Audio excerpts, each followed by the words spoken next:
We had a defensive battle last Friday night at Westfield State. We all kind of expected rain for the evening, and it was misting, but it didn't really rain during the game. But knew it was going to be a defensive battle. Westfield's one of the better defensive teams in the New England Football Conference. Point to two things really that cost us 10 points of the game. We fumbled going into score on their 1 yard line in the first quarter, and had a high snap on a field goal attempt that they took over on our 44 and went down and scored. So there's a swing of 10 points to to them getting 7 off the touchdown and holding us out of the end zone. And the final score is 13-7.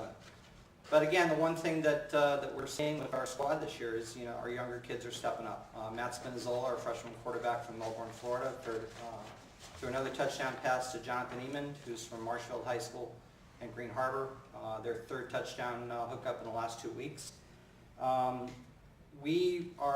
Right now, we are 6th in the country in rushing at 279 per game. We were held to our lowest total.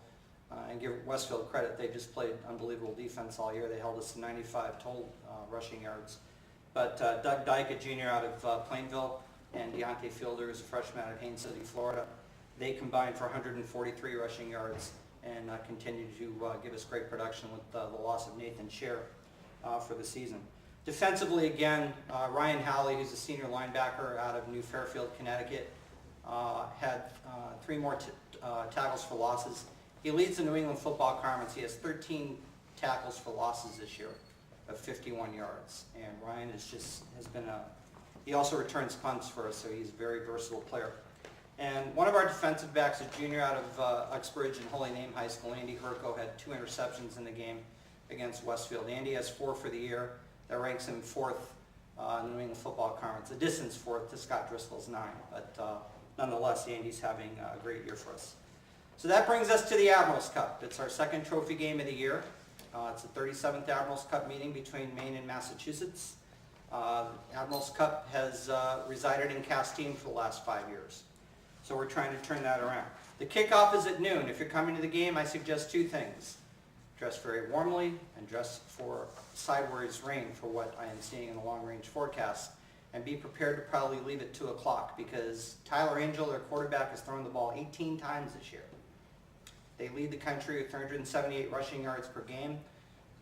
We are 6th, as I said, so the game could kick off at noon and very well be over at 2 o'clock, the way both teams run the ball. It's amazing, just one stat on Division III in New England. I think in now the last 5 of the last 6 weeks, the leading rusher in the country in Division III has come from New England. It's either been Nathan Scher from Maritime, Justin Fuller from Bridgewater, or Jerome from Mount Ida. So it's just amazing the level of talent that there is in New England. It's a special day for us on Saturday. It's our homecoming. We will have a dedication before the game. We lost one of our alumni last January to a tragic accident off the coast of Texas on a maritime vessel.